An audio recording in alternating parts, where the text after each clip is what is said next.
Britain's big brother state is already here. We just don't realise it yet. While the public is encouraged to blame immigrants, Muslims, the left, or Israel haters, the UK state is racing to erect a scaffolding of control to protect itself before we wake up to the deception. By Jonathan Cook. When is it possible to declare that a society has moved from liberal democracy, however imperfectly realised, to authoritarian rule? Is there a moment when it is suddenly obvious the change has occurred? Does authoritarianism announce its arrival? Or is it a process that gradually unfolds, where restraints on executive power are dismantled piece by piece until the tide cannot be reversed? Is the turn to authoritarianism something that can only be understood after the event, when all opportunities to halt the slide have been missed? And how do we admit to ourselves that we've been stripped of our most basic and cherished freedoms of speech, assembly, and protest when we are no longer free to speak, meet, or protest? The unpalatable truth is that Britain is already far down this path, and if you are unaware of the earthquake that has been taking place, that may be because, just as you might expect when authoritarianism comes calling, the very first to be smothered are the voices sounding the alarm. A media owned by billionaires and the state, the parties that, in an age of growing popular discontent, have most to gain from the accretion of executive power and the silencing of dissent, have no reason to illuminate the encroaching darkness. An ostensible Labour government under the outgoing Keir Starmer has done much of the footwork to usher in the new, ominous political climate. It was precisely Starmer's credentials as a human rights lawyer that provided the British state with the cover story it needed for an unprecedented assault on the freedoms fought for by earlier generations. There are few signs that his successors, whether it be a new figurehead in the genocide-supporting Labour Party or Nigel Farage's immigrant-bashing reform, will change direction. The logic driving Britain's slide towards authoritarianism is being set not just by politicians, but by a British establishment that needs to sell its collusion in genocide and illegal wars abroad and to find easy scapegoats, immigrants, to blame for its failures at home. The job of the main political parties, reliant on billionaire donors who also own the corporate media, is to shore up these narratives. It was Starmer's Home Secretary, Shabana Mahmood, who incautiously gave the clearest expression to the British state's vision of our future. In a speech in January, she laid out her ambition to harness new developments in AI to create an all-powerful, all-seeing Big Brother surveillance state of the kind foretold by George Orwell in his dystopian novel 1984. Mahmood even compared this future to the panopticon, a reference to 18th century philosopher Jeremy Bentham's perfect prison, a central watchtower, the state, surrounded by a circle of windowed cells where the inmates, the public, would be visible at all times. Bentham understood that this was not just about physical control. As he observed, the sense of being constantly observed would be a new mode of obtaining power of mind over mind. The inmates would police their own behaviour to avoid punishment. Starmer's successor, Andy Burnham, is reportedly keen to keep Mahmood a key figure in his government, but this isn't about a single government minister. Mahmood is the symptom of a deeper malaise, not its cause. The architecture of the new systems of control, as well as the erosion of freedoms and the cultural traditions that support them, were already well advanced when she was appointed to the Home Office. Whoever holds the reins of power in the months and years to come will be able to exploit these existing powers to the maximum and then extend them further. Once the spirit of authoritarianism takes hold, it becomes ever harder to stuff it back in the box. Only concerted mass protest can remind the state where ultimate power resides, and it is precisely this kind of protest that is being demonized and criminalized, one step at a time. If it is possible to identify a single moment when the new authoritarianism moved out of the shadows, it was some 15 years ago. That was the moment the state launched its protracted campaign against Julian Assange to vilify and incarcerate him. The founder of the whistleblowing platform WikiLeaks had incensed the United States and its loyal British sidekick by publishing details of war crimes in Afghanistan and Iraq both wanted to be kept secret. It was probably no coincidence that, at the time, Starmer was head of the Crown Prosecution Service and making repeated trips to meet Washington's most senior law officers. Contrary to protocols, records of these discussions were destroyed by his officials.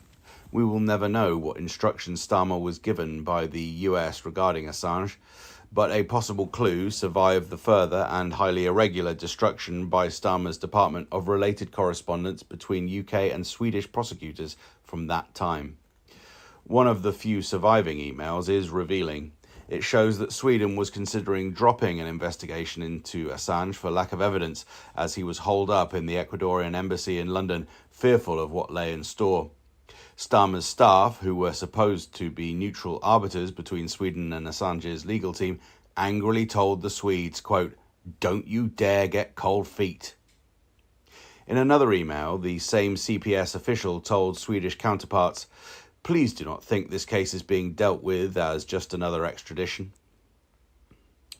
Later, with the active connivance of the UK and its courts, the US showed its true hand. Washington began extradition proceedings on the preposterous grounds that Assange had committed espionage by publishing details of its war crimes. Assange was caged in a high-security prison in London for years, often unable to meet his lawyers, his health failing, on a trumped-up, nakedly political charge. This was a terrifying, unprecedented assault on the right of journalists to publish evidence of state wrongdoing in the public interest, and yet the billionaire-owned media could barely stifle their yawns. There was a twofold gain from Assange's decade-long abuse and the trampling of his legal rights. First, it established a very visible precedent in which the rule of law was turned on its head. The roles of victim and victimizer were reversed.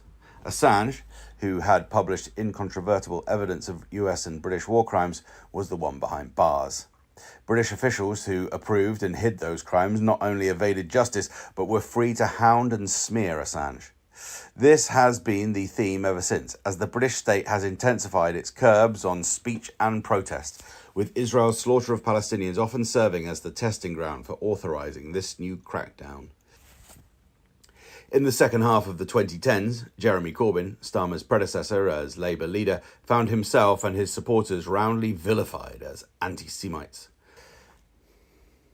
Why? Because they tried to bring attention to Israel's criminal actions, a forewarning of what was to come, as Israel unleashed what legal experts, Holocaust scholars, human rights groups, and United Nations investigators have all concluded is a genocide in Gaza. In a properly functioning democracy, those who smeared Corbyn and other critics of Israel would have been permanently discredited. Instead, UK officials, the same officials colluding in Israel's current crimes by shipping arms to Israel, by carrying out surveillance flights to guide Israel's bombing campaigns against Gaza's civilians, and by offering diplomatic cover, simply stepped up the demonization campaign. As millions of Britons took to the streets, the Starmer government and the British state behind it not only labelled them as anti-Semites, but radically rewrote the statute books to criminalise opposition to Israel's genocide. Direct action group Palestine Action, which had been targeting Israeli arms factories operating on UK soil, was proscribed as a terrorist group equivalent to Al-Qaeda and Islamic State, holding placards protesting the genocide, as thousands of respectable British citizens did, became support for terrorism, risking a jail term of up to 14 years. Reality was once again inverted. Britain continues to actively support Israeli state terrorism. But it was those ringing the alarm, those trying to stop these shipments, those opposed to British collusion in Israeli state terrorism, or those simply appalled by the undermining of basic rights to protest, who were arrested and charged as terrorists. Meanwhile, documents show Elbit Systems continues to enjoy unrestricted access to British government officials. Second, in stigmatising and isolating Assange for publishing details of US and UK war crimes, the British state was able to draw its own fake distinction between good and bad journalism, a distinction the billionaire-owned media was only too happy to embrace. Assange, whose independent platform WikiLeaks had held Washington and London's feet to the fire for committing war crimes, had in the process shamed the establishment media for their unwillingness to do likewise. He exposed the extent to which corporate journalists, dependent on access to the rich and powerful for stories, conspire in the covert, unaccountable ways power is exercised by the state. The media are not watchdogs. They are lapdogs, representing the interests of the billionaire class. The British state and its security services made clear that they would not tolerate truly independent or critical media that could expose their hypocrisies or bring them to book. In response, the billionaire-owned media not only hung Assange out to dry, it joined the government in a chorus of claims that independent outlets were either peddling fake news or serving as Kremlin assets, spreading disinformation. It amplified the pressure from politicians on social media platforms, the billionaires' new plaything, to tighten their algorithms to hide independent journalists and stymie these dangerous new competitors in the battle for truth. Similarly, corporate media cheerled the government's decision to ban Russia Today, the Russian state's news channel. It quickly became all but impossible for UK audiences to hear Russia's version of events in the mainstream media, as Britain and European states built the case for permanent confrontation with Moscow. The European Union imposed an even more draconian ban, upheld this month by the EU's Court of Justice, that makes it a criminal offence to repeat any information reported by RT and other banned outlets, even if demonstrably true. The law's purpose is to supposedly protect public order and safety. In recent weeks, two prominent US commentators, Cenk Uygur and Hassan Piker, have been denied entry to the UK over their criticisms of Israel. Uygur was due to speak at an Oxford University debate. In this new authoritarian climate, truth is defined as whatever the state wants their citizens to know. Meanwhile, disinformation, Russian propaganda, or anti-Semitism is whatever those same states insist their citizenry must not hear. This is a brazen reversal of 350 years of the Western Enlightenment, with its professed belief both in the primacy of reason and that ideas must be tested through debate and critical scrutiny. Now it matters not what is being said, but only who is saying it. And unsurprisingly, the billionaire-owned Western media has endorsed this new regime. After all, its voice, representing the interests of the super-rich, is guaranteed a hearing. No surprise then that this same privileged media core has continued to meekly accept its exclusion from Gaza by Israel as the biggest crime in modern history unfolds, even now in the midst of a supposed ceasefire that Israel keeps breaking. Because what matters is who is allowed to speak. Israel, not Gaza's Palestinians, whether what Israel says is true or, as invariably turns out to be the case, a lie. In line with this precept, the billionaire-owned media has barely raised a murmur as Israel has mass slaughtered Gaza's journalists in unprecedented numbers, killing more of them than in 2 world wars, Vietnam, the Yugoslav wars, and Afghanistan combined. The lives of Palestinian journalists, like the reporting they have had to do alone under Israel's bombardment, count for nothing in the Western media because of who they are. Genocide, the what, has been erased as a crime because it is we, the West, who are helping to carry it out. The Committee to Protect Journalists, reportedly facing a political and donor backlash, scrapped last year its annual Global Impunity Index, which measured where journalists are murdered with impunity after it became clear Israel would top the rankings. Now the same committee is being accused of caving into those pressures by raising doubts about who counts as a journalist in Gaza, doubts that will serve to embolden Israel, which claims that Palestinian journalists, indeed all Palestinians, are terrorists in disguise. The who has to be rewritten because the what cannot be denied. The same story is unfolding in the UK, where independent British journalists have been detained at the airport or have had their homes raided at dawn by counter-terrorism police for wrongthink about the Gaza genocide and British complicity in it. They too face up to 14 years in jail. That has sent a chilling message to other journalists, those that lack the protection of a billionaire patron or the state, about what can be said. None of this is, or will be, confined to Gaza.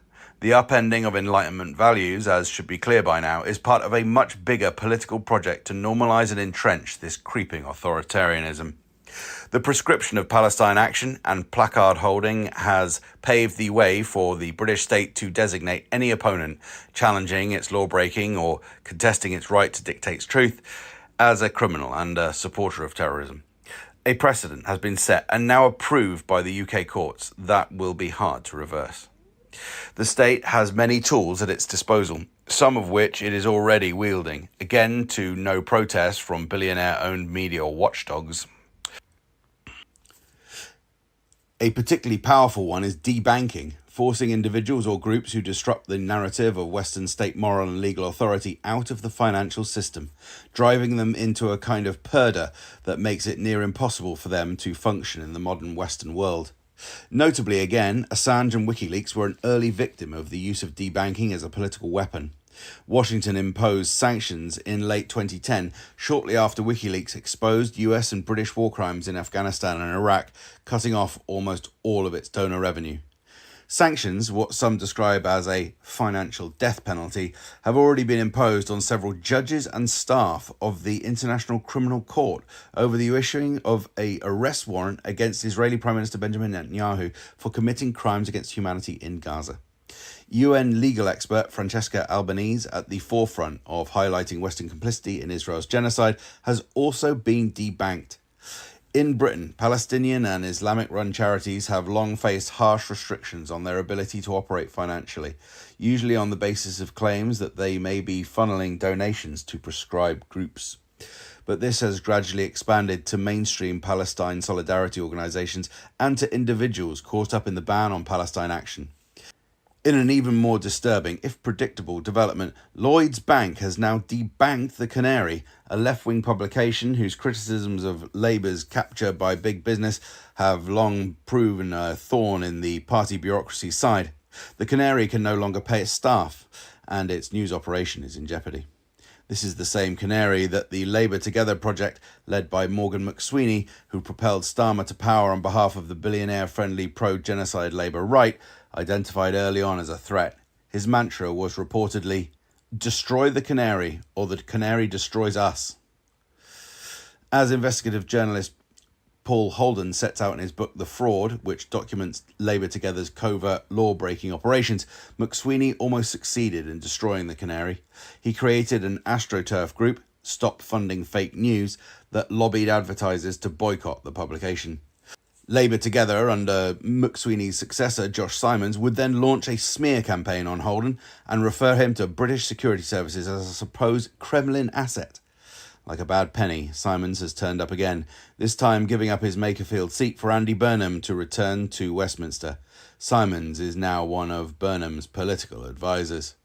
This systematic assault on the right to scrutinise the British state's action have been extended to the legal profession too. Last month, Dan Kovalik, a respected US human rights lawyer and professor, was detained at Liverpool Airport by counter-terrorism police and questioned over his criticisms of Western foreign policy in Gaza and Iran. Fahad Ansari, a British human rights lawyer, was detained by police last year on return to the UK from a family holiday in Ireland under Schedule 7 of the Draconian Terrorism Act of 2000.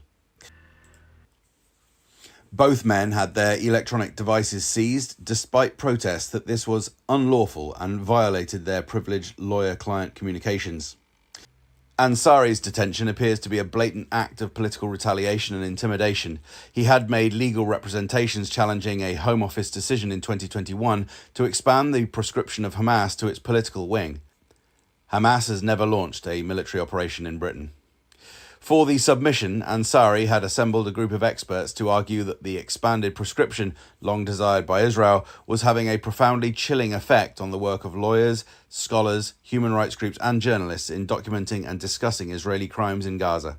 5 UN legal experts wrote protesting the abuse of Ansari's rights as a lawyer, warning that such measures threaten to criminalise, stigmatise and have chilling effects against lawyers and legal associations carrying out lawful work in national security and counter-terrorism matters. That seems to be precisely the point. Harassing lawyers is a feature, not a bug, of Britain's new authoritarianism. An even more visible victim of this new assault on the legal profession is the highly respected barrister Rajiv Menon. He has worked on some of the most important human rights cases of modern times, challenging failures and abuses of power by the state in relation to the murder of black teenager Stephen Lawrence, the deaths of nearly 100 Liverpool fans at Hillsborough, and the 72 victims of the Grenfell Tower fire. He is currently facing contempt of court proceedings after making a closing speech in January that persuaded a jury not to convict 6 Palestine Action defendants of any of the charges brought by the British state against them. In 2024, the 6 had targeted an Elbit factory. It is believed to be the first time that a lawyer has been prosecuted for contempt of court over a closing speech. Garden Court Chambers, where Menon has practiced for 3 decades, said the proceedings had sent shockwaves through the legal profession. It warned of a severe chilling effect on barristers, who might be more reluctant to mount a strong defence, especially in politically charged trials, for fear of reprisals. All of this should be seen in the context of the government's equally unprecedented moves to erode the cornerstone legal principle of the right to trial by jury. Authoritarian states permit no meaningful restraints on their ability to impose their will. Independent-minded lawyers and juries are just such a break. But perhaps the most sustained assault by the British state has been on the rights to protest and assembly, making it increasingly dangerous to express a view in the public space. Since some 2 million people took to the streets to oppose Britain's illegal invasion of Iraq in 2003, new ways have been sought to restrict the ability of ordinary citizens to raise their voice against the abuse of governmental and state power. Recent legislation allows police to ban protests because they are too noisy or cause serious unease. Disruption has been redefined to now include hindrance to any daily activity. Protests can be barred if they have a cumulative impact. These are all inherent features of protest. The mass demonstrations against Britain's illegal attack on Iraq were noisy, disruptive, and repeated, as have been the marches against Britain's collusion in Israel's genocide in Gaza. By judging the legality of protest according to these selective and largely subjective criteria, the state has given the police huge latitude to decide which protests should be criminalised and which allowed. It is hardly surprising then that the police are currently concentrating their efforts on the anti-genocide marches, which highlight British collusion in Israel's crimes. Facial recognition technology, pioneered by Israel against Palestinians, is being rolled out too, normalising the panopticon state, so beloved by Mahmoud. Where is all of this headed? The answer is to a new piece of legislation that was hurried through Parliament by the Home Secretary. The National Security State Threats Act gives the state unprecedented powers to proscribe groups, as it did with Palestine Action, but now without having to claim to have evidence of a terrorist threat. The Home Secretary can make such a designation unilaterally, without any parliamentary oversight, simply because he or she claims the group is a hostile foreign state actor that poses a threat to national security or public safety. Mahmoud has already done so with the Iranian Revolutionary Guard Corps, the IRGC, effectively Iran's military. Further, anyone who works with or receives a material benefit, defined to include information from a proscribed group, can be jailed for up to 14 years. That includes expressing support for the group or sharing information it has provided. Simply hosting an event where someone expresses support for the group could open one to prosecution, as could posting something on social media that the British state claims is a hostile foreign state talking point, whether or not the information is true. Once again, this is an assault on the most fundamental of Enlightenment values. In the National Security Act, it matters only who is passing on the information, not what the information is or whether it is truthful. There is no public interest defence, such as exposure of criminality by the British state or its allies. There is no exemption for journalists, lawyers, scholars, or human rights groups. It will be impossible for them to do the most essential part of their job, digging out information, testing claims from one side against the others, and allowing audiences to determine the truth. Assuming Hamas is declared a hostile foreign actor, as seems all but certain, journalists will be barred from collecting details of Palestinian casualties from Gaza's health ministry or speak to doctors there. Why? Because the Hamas government runs the health ministry and hospitals. Worse, it would be impossible for journalists to visit Gaza to investigate Israeli crimes, something that will delight Israel, because such a visit would need to be organised through the Hamas government. To do so would risk 14 years in jail. The same will be true for reporting from Iran or Russia, if the Home Secretary so decides. The only apparent carve-out will be for journalists who get approval from the British government beforehand. That should ensure that only the most compliant, access-driven journalists belonging to state and billionaire-owned media will be able to engage with hostile foreign actors in ways the British state can be sure will best represent its interests. Under this new law, the search for truth, and potentially the truth itself, will be criminalised.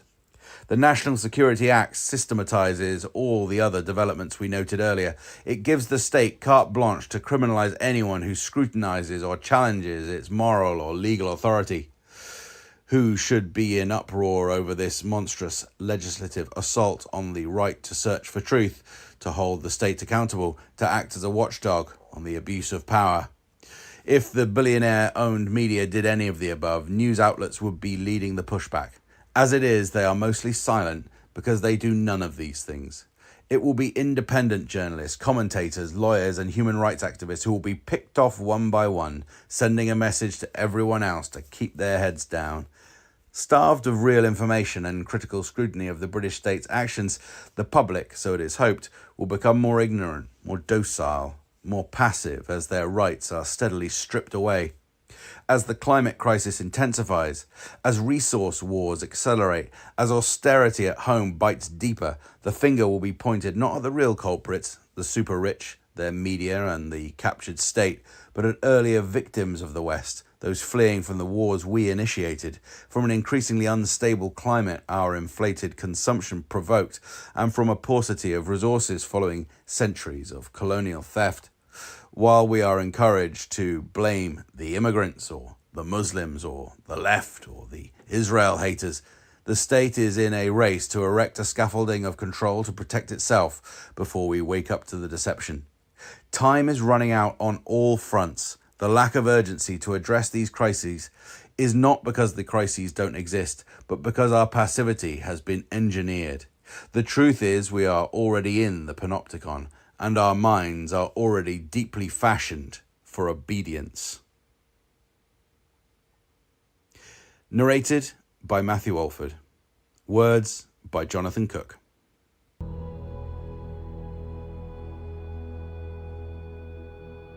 I've investigated some big conspiracies. Some went really well. By the national security state in the United States. Others went weird. Join me, Matthew Alford, on YouTube for short films and commentary on conspiracies, power, and propaganda.